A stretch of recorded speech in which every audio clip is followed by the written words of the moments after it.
Alright, so check it out. 3 weeks ago, I made the fucking executive decision to get off the methadone because I don't like MAT treatment. I don't want to be fucking stuck on some substance that if I don't have it, it's going to make me sick. The Ibogaine Treatment Center said that if I came down there and I'm on methadone, I need to stay for 3 weeks because methadone stays in your system so much longer. Well, now that I don't take methadone anymore, my 3-week stay has dropped down to a 1-week stay,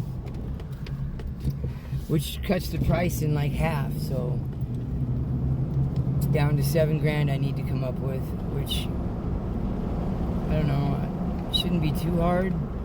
Oh, that's a lie. It's gonna be hard, man. I'm a single dad. My girl's locked up, so I don't have any support coming from anybody else other than me. I'm it, you know.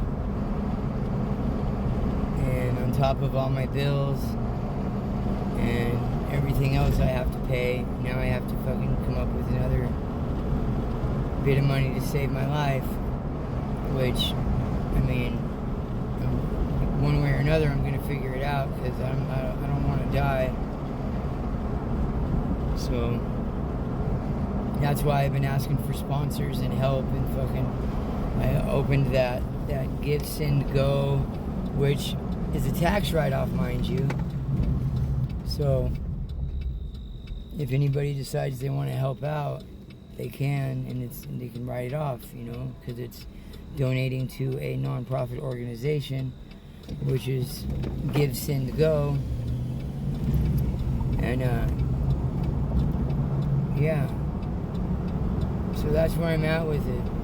No methadone, 3 weeks. Trying hard fucking to figure out a way to get to this Ibogaine Treatment Center, man. I want my life back. I don't want to live like this anymore. I can't take it. My youngest daughter lost her mom to a heroin overdose when she was 7.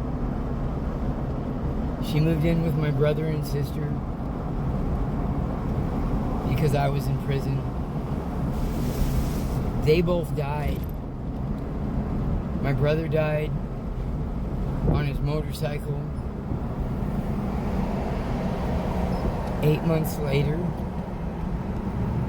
his wife, my sister, died. She relapsed when he died and started using meth again. And she was using needles, and she did it, you know, a couple shots in her legs or whatever, and she had a couple misses and they turned into abscesses.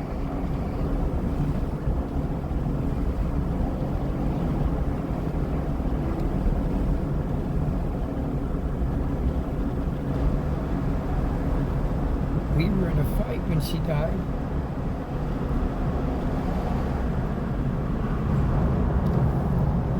I was in Seattle when I got the phone call that she was in the ICU. I made it from Seattle to Spokane in 2.5 hours. It wasn't fast enough. She was dead when I got there. So I didn't even get to tell her.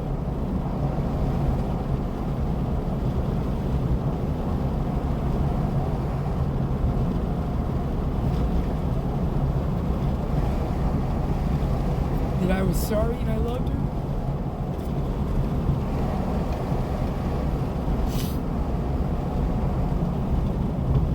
I was in the same fight with my brother when he died. I didn't get to tell him either. And I thought that because he died that way and we didn't get a fucking, I mean, he was my best friend for so long. Like, I moved to Washington in 92 and I met him. And then I introduced him to my sister in like 94. They ended up getting married. having 5 kids. I mean, he was my ride or die. And I thought that, that had happened. I was in North Dakota when he died. And I thought that since it had happened like that, that when I came back to Spokane, because my sister needed her little brother, I thought that, we were going to be able to reconcile. And I was allowed at her house one fucking day. I walked away from 2 jobs, my house, my car. The whole life I started over there. I was clean, I was doing really good. And I walked away from that because my sister needed me. And I was allowed at her house one day. And then after that, I wasn't allowed there anymore. And she didn't want to talk to me. I don't get it. I thought that, her husband dying that way and knowing how close we were and how much it affected me, that we were going to reconcile. Life is too short. If you have loved ones out there that you're fighting with, don't go to bed mad. Because in the morning, they might not be there. I'll tell you from experience.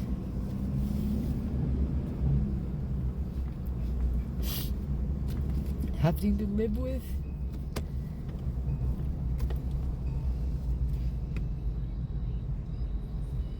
that guilt, not reconciling, eats away at my soul.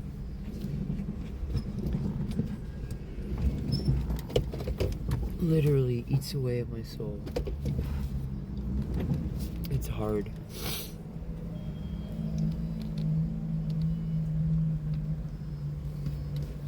But such is life, right? Alright, I just got home. I'm fucking exhausted. I'm gonna get off the phone and go upstairs, have myself a nice little cry, and fucking go to bed. In my fucking big old apartment with nobody. I'll talk to you all soon.